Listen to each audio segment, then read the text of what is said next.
tener efectos crónicos por el sol, ¿no? Por el sol y la edad y todo acumulado. Y que vamos a encontrar pues manchas, arrugas profundas. Estas arrugas no son normales, son de crecimiento normal. Lesiones precancerosas. Entonces sí es importante prevenir desde antes que uno vaya a estar ya adulto mayor, pues prevenir para que no tengamos casos de cáncer. Lo que les decía, la fragilidad de la piel, estas cicatrices de que se raspan, se hacen un raspón y la piel parece papel de cigarrillo.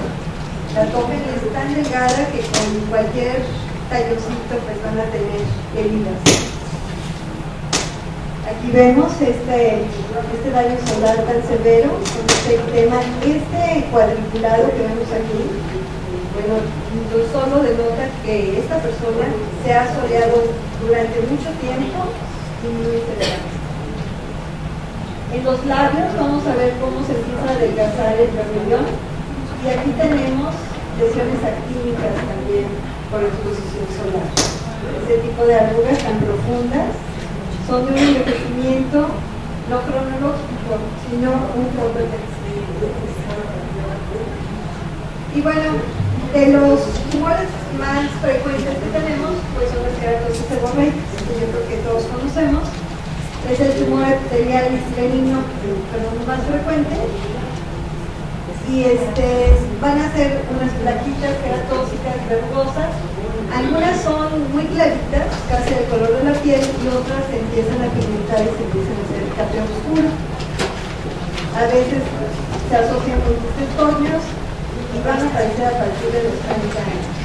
Tienen cierto carácter familiar y generalmente son múltiples, pero se van a encontrar más en las zonas expuestas.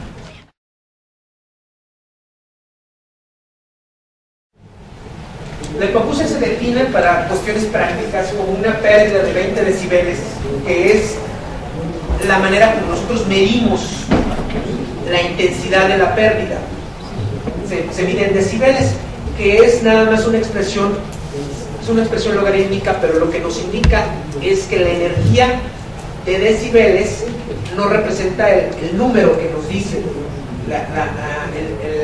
el símbolo, es decir, 10 decibeles, 20 decibeles no es lo doble de 10 decibeles, numéricamente sí, pero en la significancia 3 decibeles es un aumento al doble de la energía sonora. Entonces, cuando uno le sube 3 decibeles nada más a un aparato de sonido, ya le subió el doble de intensidad. Entonces, si uno le sube 20, no es el doble, es un logaritmo de 20. Y es el base 10, el logaritmo. Entonces, ya se imaginarán que es mucho. Un jet, por ejemplo, produce 100 decibeles, para que comparen la intensidad. El hablar de manera natural está entre 50 y 60 decibeles. Al gritar llegas a 60 o 70 decibeles. Un susurro entra alrededor de unos 30 decibeles. Entonces, tenemos escalas para poderle enseñar al paciente cuál es más o menos la intensidad cuando le explicas y le realizas una adaptación. La tecnología analógica son los aparatos que inicialmente empezaron, únicamente son amplificadores. Empezó a ocurrir que existiera tecnología digital y empezaron a programarse por computadora y se empezaron a realizar muchos sistemas de compresión de sonidos y de filtros. Nosotros tenemos ciertas cosas que nos ayudan a tomar decisiones adecuadas para solucionar realmente el problema al paciente con problemas auditivos. Muchos de los factores asociados a la satisfacción de la persona para escuchar y para entender y para tener esto, se toman estudios multicéntricos muy grandes relacionados con toda esta pérdida auditiva y con el uso de aparatos. Muchos tienen que ver con las expectativas de los pacientes, pero lo más importante es la experiencia y la atención directa y personalizada de esa persona.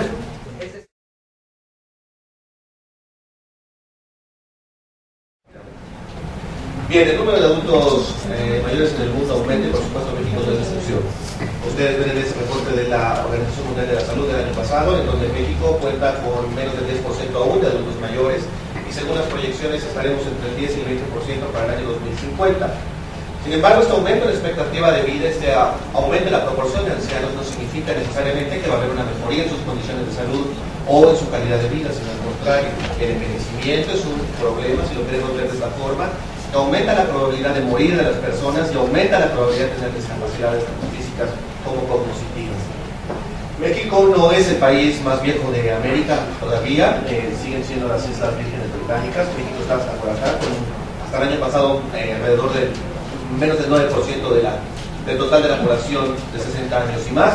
Sin embargo, la pirámide poblacional a través de las décadas ha cambiado de manera importante en nuestro país, y esto es el mensaje fundamental de por qué interesarse en los temas de gerontología.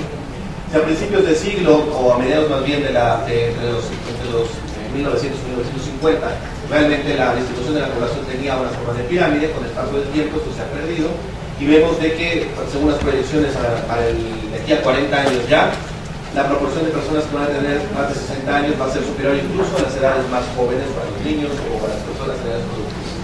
Entonces, por esto es fundamental poder entrenarse o capacitarse en estos temas. Pero ¿cuál es el problema del envejecimiento, de esta transición? Pues sí es un paso, una etapa también de la vida, pero provoca muchos problemas. Quizá no da tantos problemas ser joven o no sé, pero sí da problemas volverse viejo. De una manera muy simplista, el envejecimiento podemos ver o considerarlo como un proceso que se caracteriza por, decía hace un momento, por una serie de pérdidas. Y finalmente, atención primaria a la salud, que es el tema que vamos a revisar y que está relacionado con la geriatría, tiene dos acepciones.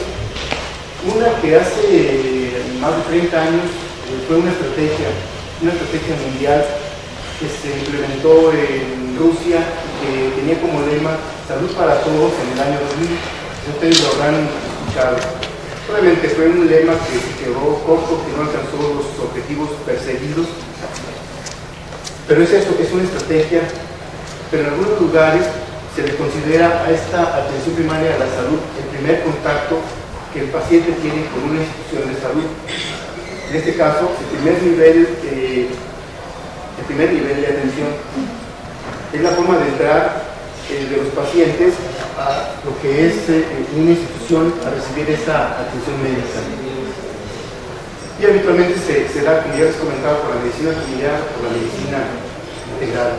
Así pues, vemos cómo son diferentes estos conceptos: atención primaria de la salud, primer nivel de atención, prevención primaria, primer contacto, que a fin de cuentas el primer contacto quedaría dentro de lo que es la atención primaria a la salud.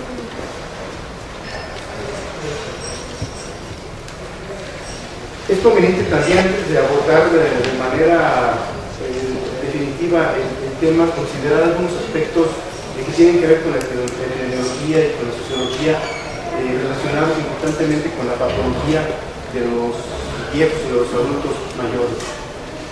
Sabemos que la esperanza de vida, que mayor esperanza de vida, como ha venido sucediendo a lo largo de la historia, implica que hay un mejor y un mayor desarrollo económico y social de una población. El temblor esencial, parkinsonismo o enfermedad de Parkinson, síndrome de piernas inquietas, y el resto no es tan frecuente. Yo cuando encontré esta información, a mí me sorprendió, obviamente porque yo no tengo una población de pacientes geriátricos tan grande como seguramente ustedes la tendrán. Yo pensé que por fármacos iba a ser mucho más frecuente, pero curiosamente no. En la literatura mencionan que es más frecuente estos dos. Solo el 50% de los pacientes diagnosticados con parkinsonismo realmente lo tienen. Cuando a mí me entrenaron esto me decían: cuando veas a un anciano que tú piensas que tiene Parkinson, piensa que le estás regando en el 50%. Sería más fácil poner una moneda, ¿no? Y solo del 7 al 10% reciben tratamiento estándar adecuado, y eso es a manera internacional, no aquí en México, sino en Estados Unidos y en Europa. Cuando ya llega un especialista en trastornos del movimiento y revisa al paciente y dice: no tiene Parkinson, tiene temblor esencial, y no hay que darle tal cosa, hay que darle tal cosa, y mejoran. O no, tiene Parkinson, no es que estaba ahí triste y deprimido, no, está deprimido porque la depresión también disminuye los movimientos, y disminuye la amplitud de los movimientos, y puede poner a los pacientes ancianos que tienen dopamina baja, los pueden poner rígidos. Ahorita vamos a ver a lo que me refiero con rígidos. Por cuestiones de tiempo y para no aburrirlos y no saturar sus mentes, hablaré de los dos más frecuentes, que es el temblor y el Parkinson. ¿Qué es el temblor? Es un movimiento involuntario, oscilatorio y rítmico. Es involuntario, oscila y tiene ritmo. Son contracciones alternantes de los músculos agonistas, que el que hace, y el antagonista, el que no deja que haga.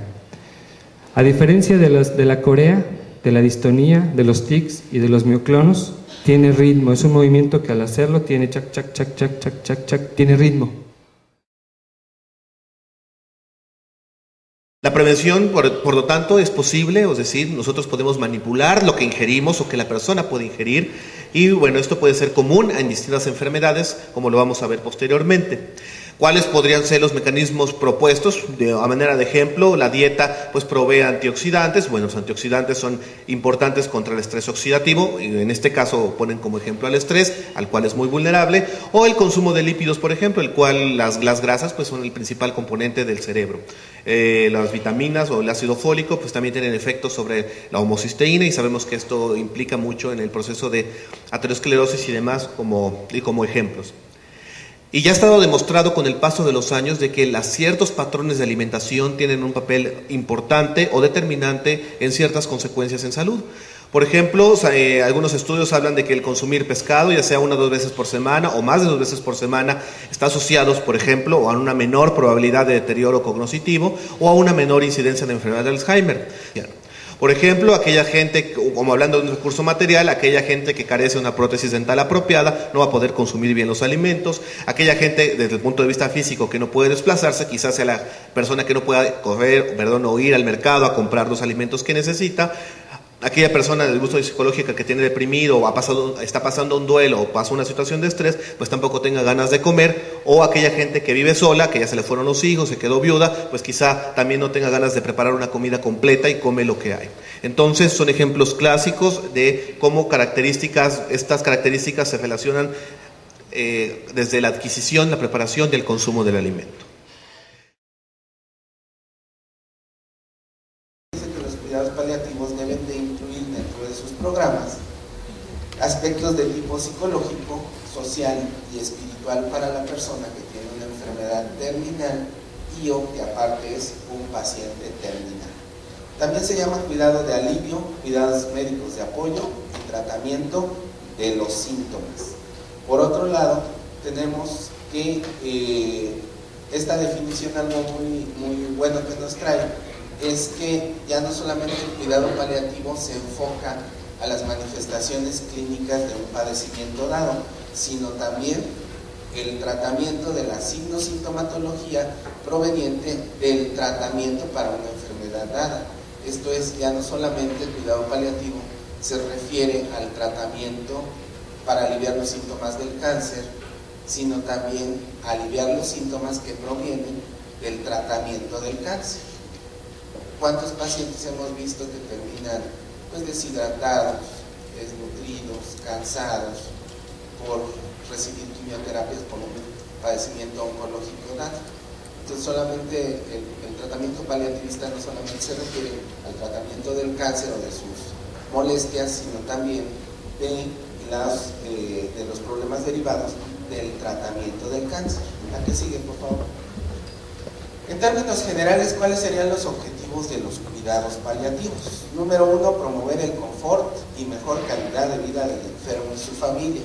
Pero esto se tiene que ver desde varias aristas. No solamente estamos hablando del confort físico derivado de un buen servicio de hotelería en un hospital, ni solamente el confort que se refiere a que la persona pues esté libre de estímulos nocivos del medio ambiente, sino también se habla del confort derivado de las acciones médico-científicas para quitar tal o cual manifestación clínica, llámese dolor, llámese náusea, vómito, prurito generalizado, disnea, deshidratación,